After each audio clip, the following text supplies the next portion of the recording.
నిన్న గౌరీ చరిత గారు ఎక్కడో మీటింగ్లో మాట్లాడుతూ వాళ్ళ కార్యకర్త మీటింగ్లో జయరాజ్ పాత్ మేమే తెచ్చినాం. అమ్మ చరితమ్మ గారు, మీరు మీ మండల నాయకులు పోయి ఎందుకు జయరాజ్ పాత్ కాడ మీరు ఎందుకు ధర్నా చేసినారో? ఆ రోజు బ్లాస్టింగ్ జరుగుతుంది, గుట్టపాడుకు ఏదో మొత్తం ఇళ్లల్లో పడిపోతాయని మీరు ధర్నా చేసిన పరిస్థితి. అంత ఫ్యాక్టరీ తయారంటే మీరు ఎందుకు ధర్నా చేయాల్సిన అవసరం వచ్చిందమ్మా? చంద్రబాబు నాయుడు కేవలం టెంకాయ కొట్టిపోయినాడు, కనీసం దాని కాంపౌండ్ వాళ్ళు కూడా కట్టలేదు. నువ్వు ఒకవేళ తెలుసుకున్నావో తెలుసుకోలేదో కానీ రాంభూపాలెడ్డి వచ్చిన తర్వాతనే కాంపౌండ్ వాళ్ళు కట్టించినాం, ఆ ఫ్యాక్టరీ ఇచ్చినాం, రైతులకు ఏదైనా ఇబ్బంది లేకుండా చేసినాం.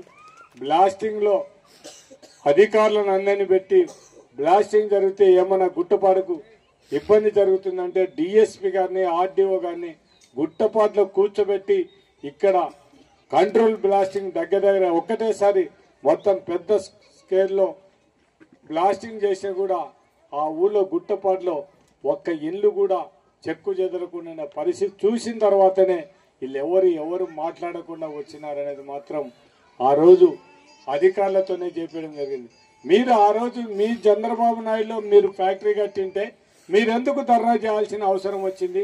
మీరు కూడా ఆనాడు ఉండే ఎస్పీ గారు వాళ్ళను లోపలికి పంపించాలా వద్దంటే నేను కలెక్టర్ గారితో మాట్లాడి వీరపాండ్యన్ గారు ఉండే, లేదండి లోపలికి పంపించండి, ఏమి ఇబ్బంది ఏం లేదు, దాంట్లో చేసేది కరెక్ట్ కంట్రోల్ బ్లాస్టింగ్ జరుగుతుంది, అక్కడ ఎటువంటి ఇబ్బంది ఏం లేదు, కేవలం వాళ్ళ రాజకీయం కోసం చేస్తున్నారు, మాకేం అభ్యంతరం లేదు, వాళ్ళ లోపలికి పంపించమని చెప్పిన తర్వాతనే వాళ్ళ లోపలికి పంపించిన తర్వాతనే ఏం మాట్లాడకుండా బయటకు వచ్చిన పరిస్థితి. మళ్ళీ ఏదో గ్రీన్కో కంపెనీ మొత్తం పిన్నాపురం వాళ్ళందరినీ కూడా రైతులందరినీ వాళ్ళు భూములు అన్ని ఇప్పించి వాళ్ళందరినీ కూర్చోబెట్టి 1.5 సంవత్సరం 2 సంవత్సరాల్లో దగ్గర 15,000 కోట్ల ఉండే ఇండస్ట్రీని కూడా ఈరోజు ఓపెన్ చేయడానికి కేవలం రాంభూపాలెడ్డి కష్టపడి పనిచేసినాడు కాబట్టి ఆ గ్రీన్కో వచ్చిందనేది మర్చిపోవద్దమ్మా. ఒకవేళ మీ టైంలో ఒకవేళ శాంక్షన్ చేసింది కానీ కష్టపడి మొత్తం అన్ని కూడా విత్ ఇన్ టైం పీరియడ్ కంటే ముందే పూర్తి చేసిన ఘనత కూడా మాదే. మొత్తం వాళ్ళు గ్రీన్కో వాళ్ళు అన్ని ఊళ్ళో అన్ని ఏరియాలో పనిచేస్తున్నారు కానీ పిన్నాపురం అంత స్పీడ్గా జరిగిందనేది వాళ్ళు కంపెనీ వాళ్ళే చెప్పడం జరిగింది.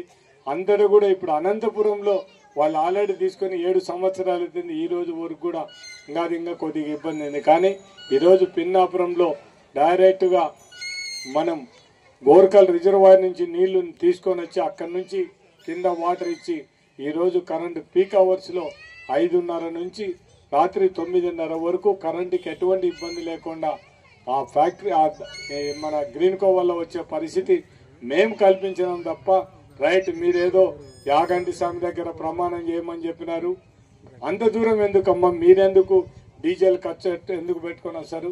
కాలబుగ్గలోనే ఈశ్వరుని టెంపుల్ దగ్గర నువ్వు ఏ దానికైనా ప్రమాణం చేయడానికి రాంభూపాలెడ్డి ఎప్పుడు సిద్ధంగా ఉంటాడు. దీన్ని మీరు ఇచ్చిన ఛాలెంజ్ని నేను స్వీకరించడానికి రెడీగా ఉన్నాను. మీరే టైం చెప్పండి, మీ డేట్ ఎప్పుడు చెప్తే నేను అప్పుడు వచ్చి నువ్వు ఏం కోరితే అది నేను మొత్తం ఓరోకల్ ఇండస్ట్రీలో ఏ రైతు దగ్గర కూడా భూములు పోయిన రైతుల దగ్గర కూడా ఒక్క రూపాయి కూడా తీసుకోలేదని నేను ప్రమాణం చేయడానికి సిద్ధంగా ఉన్నాను. ఒకవేళ వాళ్ళు ఇచ్చింటే మీటింగ్లు ఇచ్చింటే డ్రై ఫ్రూట్స్ ఏమన్నా తినింటామో తప్ప అంతకంటే ఇంకా ఏం లేదమ్మా. పొరపాటున కూడా ఇంకా ఆ డ్రై ఫ్రూట్స్ ఏదన్నా ఇట్లా మీటింగ్ వచ్చినప్పుడు పెట్టింటే ఆ డ్రై ఫ్రూట్స్ ఒకటి తినింటామో తప్ప ఇంకా పొరపాటు ఆ రైతుల దగ్గర నుంచి నేనేం తీసుకోలేదనేది కూడా నేను ప్రమాణం చేయడానికి సిద్ధంగా ఉన్నాను. ఇండస్ట్రీస్లో కానీ ఎవరి వల్ల జరిగిందని ప్రమాణం చేయడానికి సిద్ధంగా ఉన్నాను. అధికారులకు కూడా ఏ అధికారికి కూడా ట్రాన్స్ఫర్ చేయడానికి నేను డబ్బులు తీసుకోలేదని మాత్రం ప్రమాణం చేయడానికి నేను సిద్ధంగా ఉన్నాను. మీరు కూడా ప్రమాణం చేయడానికి సిద్ధంగా అంటే మాకు ఎటువంటి అభ్యంతరం లేదు. మేము ఎవరితో డబ్బులు వసూలు చేయలేదని మీరు చేస్తే మాకు అంతకంటే అభ్యంతరం లేదు తల్లి. నేను దాని గురించి ఎక్కువగా ఈ డబ్బుల గురించి ఎక్కువ మాట్లాడదలుచుకోలేదు. మీరు ఎప్పుడు పిలిచి అప్పుడు నేను వచ్చి ప్రమాణం చేయడానికి ఆ యాగంటి సమ అయితే ఎందుకు అది మన నియోజకవర్గం కాదు, పాండ్యం నియోజకవర్గం నుండే మనం కాలబుగ్గ టెంపుల్లో మీరు ఎప్పుడైనా డేట్ చెప్పండి, నేను వస్తాను, నేను రెడీగా ఉన్నాను. మీతో పాటు ఉన్న నాయకులు కూడా ఫోన్ చేయాలి. మేము చాలా నీతివంతులము.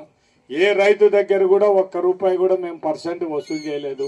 ఇప్పుడు గవర్నమెంట్ తెలుగుదేశం వచ్చిన తర్వాత కూడా మంది డబ్బులు తీసుకొని మేము పంచాయతీల నుంచి వాళ్ళు సగము మేము సగం తీసుకున్నామని మాత్రం కూడా వాళ్ళు కూడా మేము ఎవ్వరు తీసుకోలేదు. రైతులకు అందరికీ వాళ్ళు గ్రీన్కో కంపెనీ మెగా కంపెనీ ఇచ్చిన డబ్బులు మేము అన్ని కూడా ఇచ్చినామని మీరు అందరు కూడా మీ లీడర్లు కూడా ఎవరెవరు ఉన్నారో మంచి లీడర్లు వాళ్ళందరూ కూడా చాలా నీతివంతమైన లీడర్లు మీ దగ్గర ఉన్నారు కాబట్టి వాళ్ళను కూడా ఒక్కసారి ప్రమాణం చేసే మంచి తల్లి నేను రెడీగా ఉన్నాను. నువ్వు ఎప్పుడైనా న్యాయం చెప్పు, నాకేం అభ్యంతరం లేదు. నువ్వు వీడియోలో నేను ఈరోజు నిన్న చూడలేదు, ఈరోజు వీడియో చూసినాను కాబట్టి నేను మాట్లాడాలనే ఉద్దేశంతోనే నేను మాట్లాడుతున్నాను. నువ్వే టైం చెప్పు, మాకేం అభ్యంతరం లేదు. నేను ప్రమాణం చేయడానికి సిద్ధంగా ఉన్నానని కూడా నేను ఈ సభాముఖంగా విజ్ఞప్తి చేస్తూ ఇక్కడ ఉండే మిమ్మల్ని అందరినీ కూడా మరొకసారి మిమ్మల్ని అందరినీ కూడా కోరేది ఒకటి, మీరందరూ ఒక్కసారి ఆలోచించండి.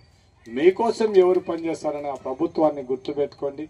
మీకోసం ప్రజల కోసం పనిచేసే ఆ నాయకుడు ఆ పార్టీని మాత్రం మీరు మర్చిపోవద్దని మాత్రం నేను ఈ సభాముఖంగా విజ్ఞప్తి చేస్తున్నాను. మీరందరూ ఒక్కసారి జగనన్న మన లక్ష్మీకాంత్ చెప్తూ జగన్మోహన్ రెడ్డి 3,50,000 కోట్లు అప్పు చేశారని చెప్పినారు. మీరందరూ ఒక్కసారి ఆలోచించండి. జగన్మోహన్ రెడ్డి చేసిన అప్పులో 2,75,000 కోట్లు కేవలం మీకు ఇవ్వడానికే అప్పు డబ్బులు తెచ్చినా తప్ప జగన్మోహన్ రెడ్డి ఏదో ఇంకొకదానికి మాత్రం కాదనేది మాత్రం మీరందరూ కూడా గమనించాలని నేను ఈ సభాముఖంగా విజ్ఞప్తి. ఈరోజు చంద్రబాబు నాయుడు చేసిన 2,36,000 కోట్లలో ఏమి ఇచ్చినాడో ఒక్కసారి చెప్పమని చెప్పండి. మొత్తం ఊరికే ప్రజలందరినీ మోసం చేసిన దానికి ఊరికే మోసం మాటలు చెప్పి ఓట్లు వేయించుకొని ఈరోజు అధికారం అయిపోయిన తర్వాత అధికారం వచ్చిన తర్వాత నేను ఎట్లా ఎవరైనా మోసం చేయొచ్చు అనుకుంటే మాత్రం చాలా తప్పు. ఎవరైనా రాజకీయ నాయకుడు ఖచ్చితంగా ప్రజల ముందర చెప్తే మాట నిలబడాలనే నాయకుడు జగన్మోహన్ రెడ్డి. మీకు అందరికీ తెలుసు, మేమందరం కూడా జగన్మోహన్ రెడ్డిని భంగపోయినాం. 1,00,000 రూపాయలు రుణమాఫీ చెప్పన్నా మనం బాగుంటుంది రైతులకంటే ఆయన ఒకటే చెప్పినాడు, ఒక రైతుకు 1,00,000 రూపాయలు రుణమాఫీ అంటే ఈ రాష్ట్రానికి మళ్ళీ 60,000 కోట్ల పైగా అదనంగా డబ్బులు కావాలి. ఎక్కడ ఉన్నాయి అంత డబ్బులు మనం ఇచ్చే పరిస్థితులు లేము. అంటే ఎలక్షన్ అయిపోయేంత వరకు చెప్పానంటే పొరపాటున కూడా మనం మోసం మాటలు చెప్పి అధికారం మనకు అది అవసరం లేదు. ప్రజలు మనలా నమ్మకంగా ఓట్లు వేసేయని, లేకుంటే మనం ప్రతిపక్షంలో కూర్చోడానికైనా రెడీ అవుతాం తప్ప పొరపాటున కూడా ప్రజల ముందర అబద్ధాలు చెప్పకూడదనే నాయకుడు జగన్మోహన్ రెడ్డి అనేది మాత్రం మీరు మర్చిపోవడానికి. అధికారం కోసం ఎన్ని అబద్ధాలైనా చెప్పచ్చు అనుకునే నాయకుడు చంద్రబాబు నాయుడు అనేది మాత్రం మీరెవ్వరు కూడా మర్చిపోవద్దని మాత్రం నేను ఈ సభాముఖంగా మీకు అందరికి విజ్ఞప్తి చేస్తూ